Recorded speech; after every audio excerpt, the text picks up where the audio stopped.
everyone. I am so extremely honored to bring to you Angus Macfadyen today as part of our live stream of Robert the Bruce and all things Robert the Bruce and this wonderful movie that he wrote and played Robert the Bruce in. And I just want to talk with you, Angus, a little bit more about that. And obviously this is also the 25th year anniversary of Braveheart.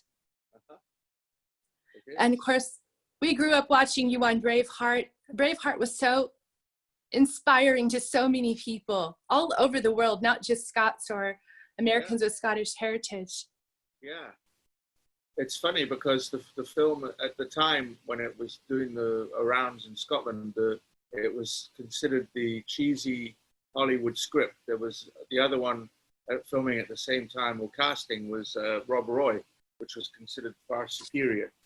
But it's funny how, you know, things turn out because what's on the page doesn't always translate into what's on screen, you know, and the magic, you know, just because you have a really good script doesn't mean that the magic is going to just sort of appear on screen, you know, and it was one of those big lessons where, because Mel is such a you know, he's such a passionate and emotional human being that, you know, those are the kind of movies he likes to make. And so, you know, that very much translated onto screen, I think, you know.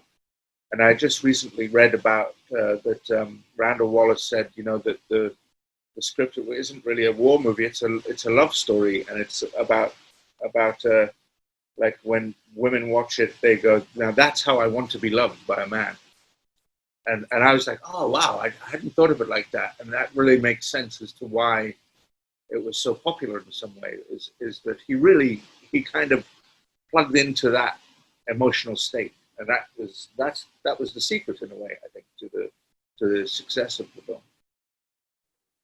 I think you're absolutely right. And I think there's so much, you know, take away the Scottishness of it and take away the kilts. And there's so much that people can apply all that emotion into their own lives. Yeah. And very much the story of the underdog, you know, facing off against authority. You know, it's Spartacus. I mean, Mel says that the blueprint for the film was the Stanley Kubrick, Kirk Douglas Spartacus film. You know, which is equally powerful. I remember seeing that when I was a kid and just being so emotionally, you know, stunned into silence by the end of that film, you know, with Kirk Douglas as Spartacus on the cross. You know, it was very powerful. So let me go back a little bit before we kind of launch into this new film that was just released earlier this year. And just how did you get involved with Braveheart? Did you have any sort of fascination with Robert the Bruce prior or to his life or history?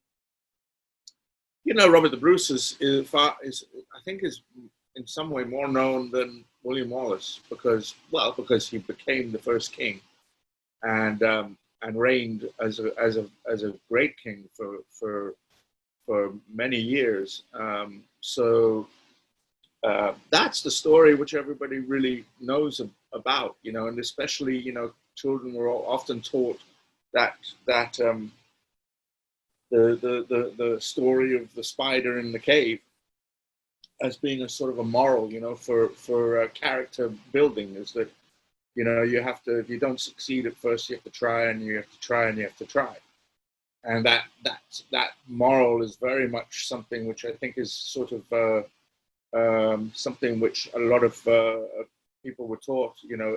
It's almost like you know, parables in a way, you know. It's something which is about character building. So yeah, so I knew all about that, and I really felt that was my role. I don't know why. I just sort of like you get emotional states when you read something and you go, oh my God, that's my role. And you know, in this situation, for once, a director actually listened to me and believed me, because the role had already been cast, and I was going in for a different part. I was going in for the English prince, the English prince in the film. and you know, I just didn't find it a very interesting role. But it was Robert the Bruce, and I was like, oh, you know, I have to go in and I was told not to talk to him about Robert the Bruce because you know they knew I wanted that role, but I couldn't help it. I just went in and talked for an hour and a half and gave him all my ideas and the inspirations, and then left. And then apparently I talked my way into it because the other actor who it turned out had wanted the Tim Roth role in the Rob Roy film had let the day go by which he should have accepted the offer of Robert the Bruce, and so they withdrew it and gave it to me. So that was one of those stories. That's incredible, because I feel like, you know, 25 years of Robert the Bruce being played by yourself in Braveheart, I now, and I think the rest of the world associates your face with Robert the Bruce, literally, quite literally. And it's amazing to see that. And then to have you come and write this new script. And tell us about how this transpired for you and how you came to write this new script for this new movie. Well, you know, after the success of Braveheart, I was going around town talking to people and saying, you know, there is a sequel here about, you know, how this guy Robert the Bruce became the King of Scotland, and it's quite a good story.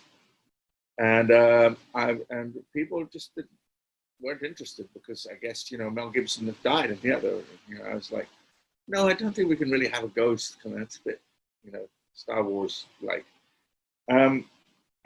So, you know, it just didn't go anywhere. And for years, I just kept on, it sort of like followed me around like a ghost, you know, on my back, because I knew the story and I knew what had happened. And it's such a great story. And we really hadn't tackled it, you know, the story of the Bruce on his campaign through defeat, and how he went into that cave and you know, to basically die, and then, you know, had this sort of epiphany. And so, you know, eventually one day in 2006, I sat down with a friend of mine who happens to be a writer, and we basically, for 6 weeks, just sat for, you know, like 15 hours a day and just wrote and sat and talked about scenes. And we would like take turns writing a scene and then go, and then the other person would write the next scene, and we just sort of played this tag team thing for, and we ended up with a script.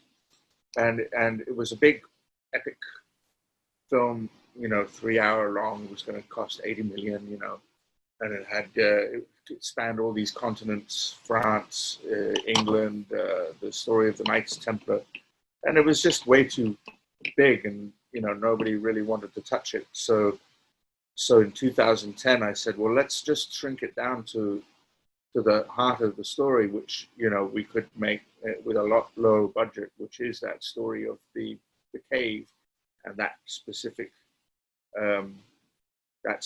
period with that family in the Crofts, and let's tell that story. And in doing that, I think we actually made a more emotional film because it was far more intimate, and it was actually about the people who suffer from the consequences of war, and generational loss of you know, the fatherhead who goes to war and never comes home. You have all these orphan children. So it actually became a more powerful story. But then we still couldn't get the money to make it, you know. And I felt like when I was making this, the story of this film is the story of Robert the Bruce in a way. It's how you keep trying and trying, and you get into the pits of despair. And, you know, I was basically at the point where it was like, God, this is never going to happen. This was now 2017, 11 years had passed. And then it just happened. You know, there was one of those chance, or maybe it was destiny. You know, I was working with an actress, Anna Hutchinson, on this comedy down in England. And I said, you know, you'd be really great as the Morag, this woman in the film. And she went, oh, you're making it? I said, yeah, I mean, no, but I mean, you'd be great as it. Have a read. And she read it. I said, have you got, you know, what's happening? When are you doing it? I said, well, I haven't got the money. You know, and she said, well, I have a director who has the money, but the movie fell through because the actor he had playing the lead, won an Oscar, and so his price basically tripled overnight. So they couldn't pay him. So now he's got this money sitting in a bank and no script, and they need to shoot something soon. So I sent it to Richie, and Richie happened to love Braveheart. And 3 months later, we were making the movie.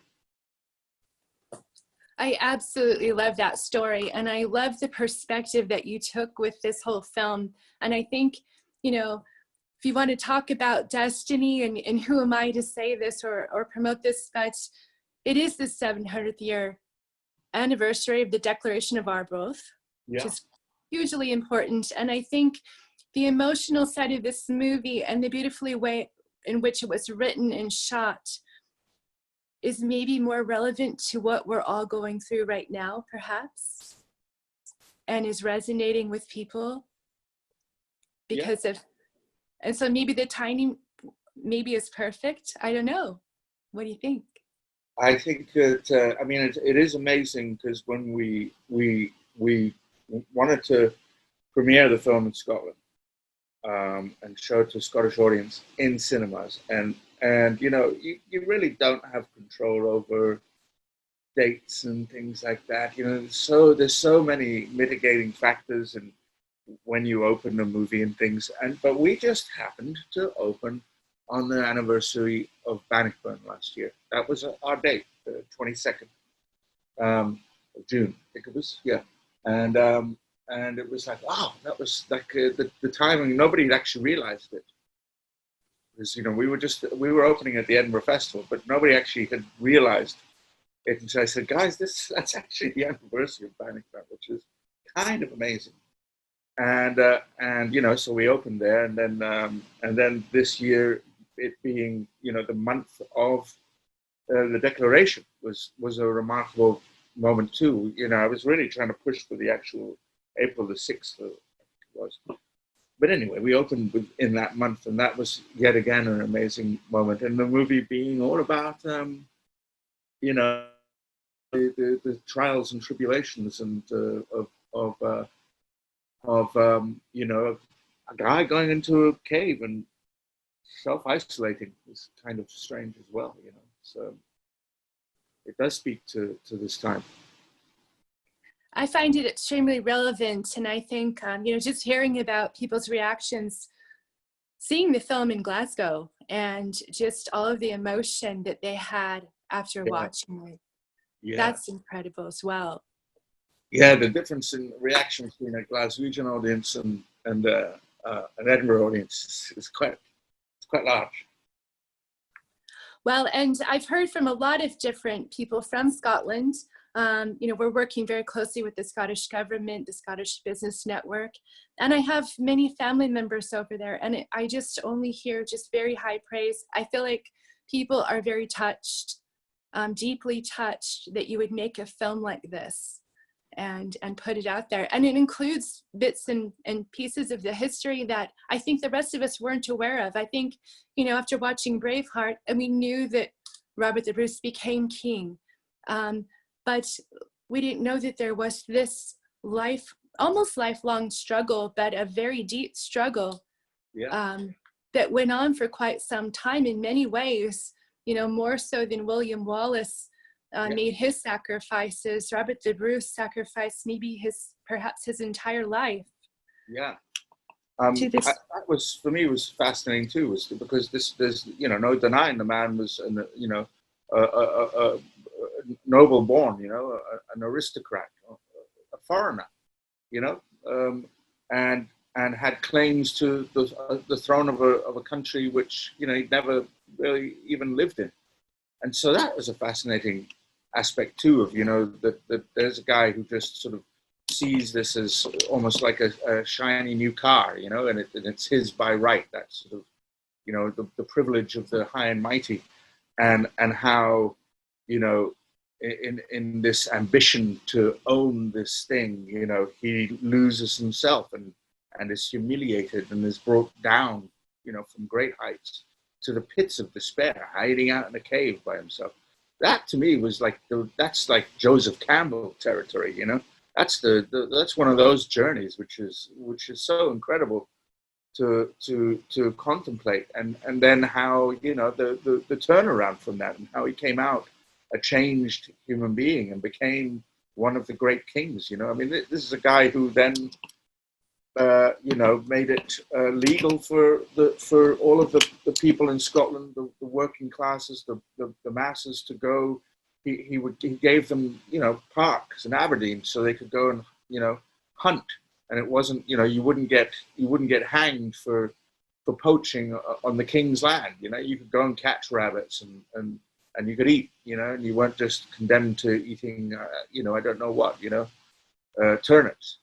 Haggis. So, you know, it's a remarkable story. He you know, he literally had a turnaround, which is such a great, that's a great story for this time as well. You know, you know, people got, you know, he got his hands dirty with blood and ambition and with the soil, and you know, it changed him. And that you talk about, he went into the cave and he really suffered, but he came out and he made things not only better for himself and moved forward, but also for everyone else. And I think that's also a very relevant theme for everyone right now. Yeah.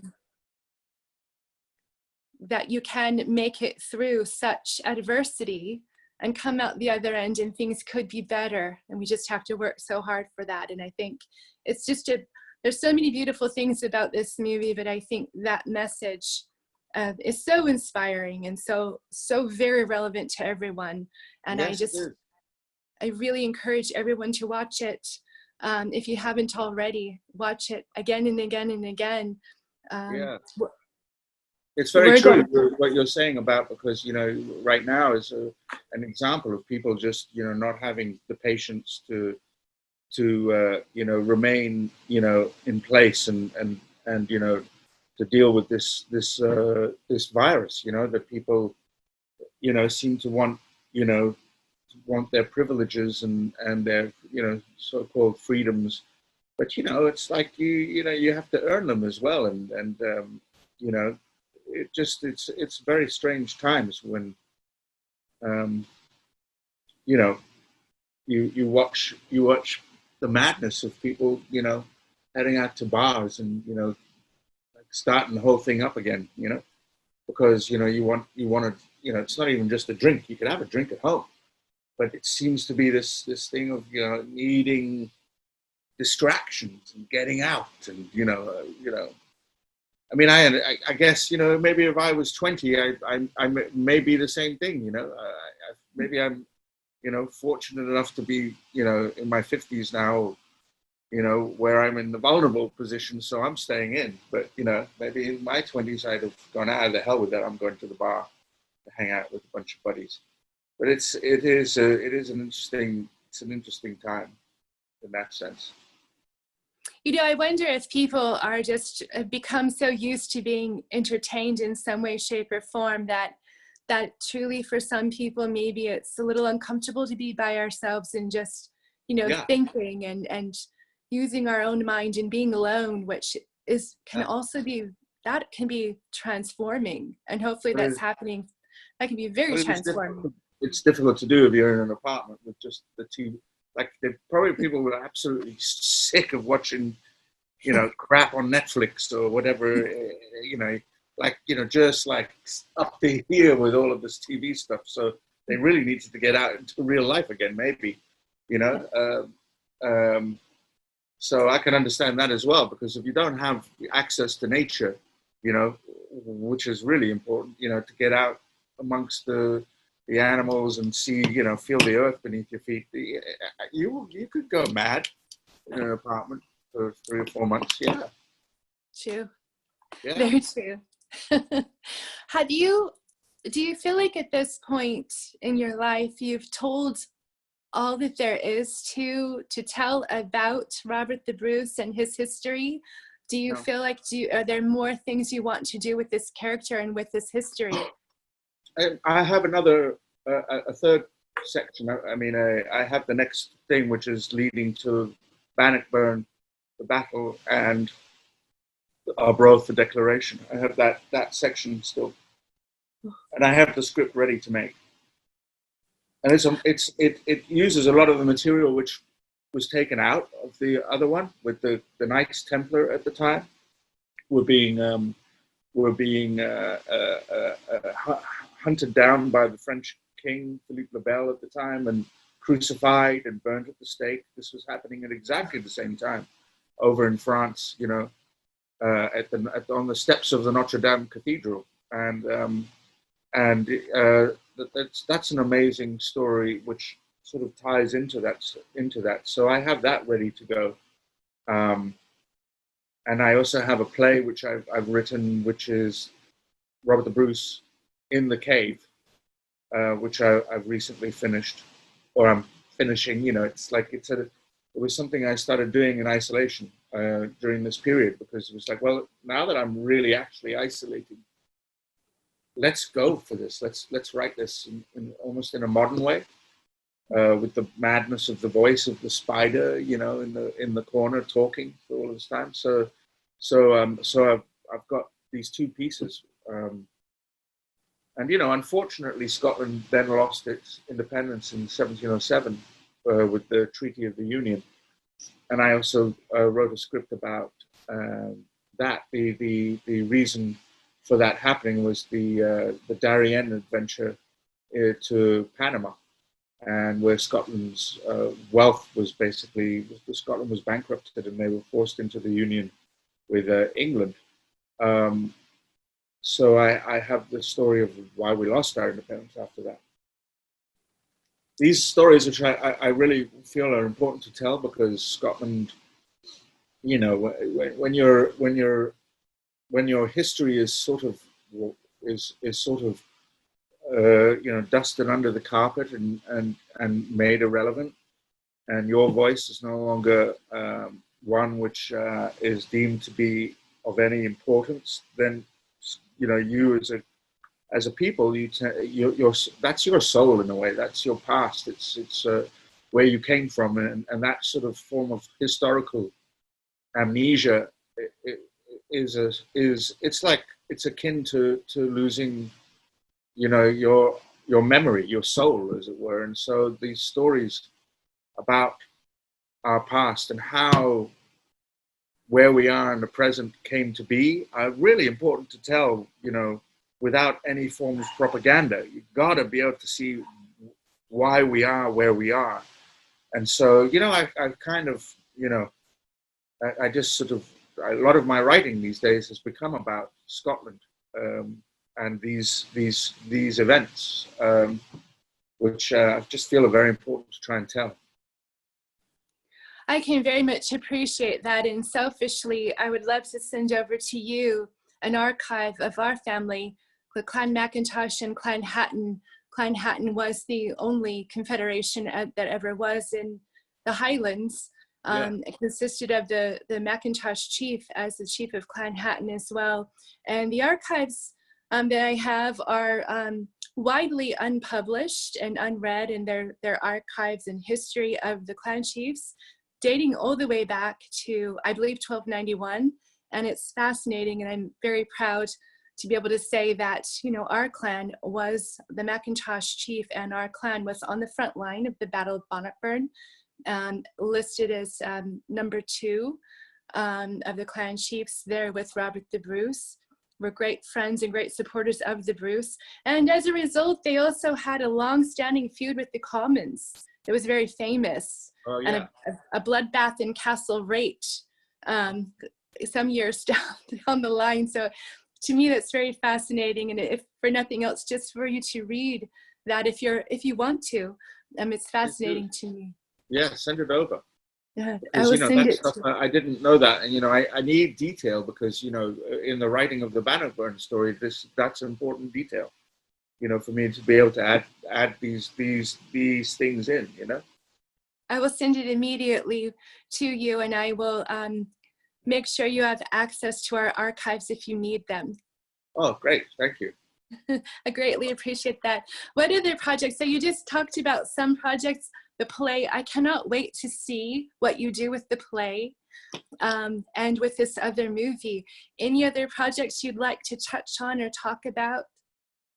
That's it right now. I have those three which are Scottish based. I've been making other, I call them home movies because I do them with very small budgets and and I'm always working on those kind of things. But those other ones are the big ones, the big stories, the Scottish based stories, which I just feel I got to push on with and try and get them made. Well, Angus Macfadyen, thank you so much for being on with me today. I so greatly appreciate it. It's such an honor and a true privilege to talk with you about Robert the Bruce and your other projects. And can't wait to see you in September in Scotland. Thank you. And very kind. Thank you. take care of yourself. Yes, thank you. You too.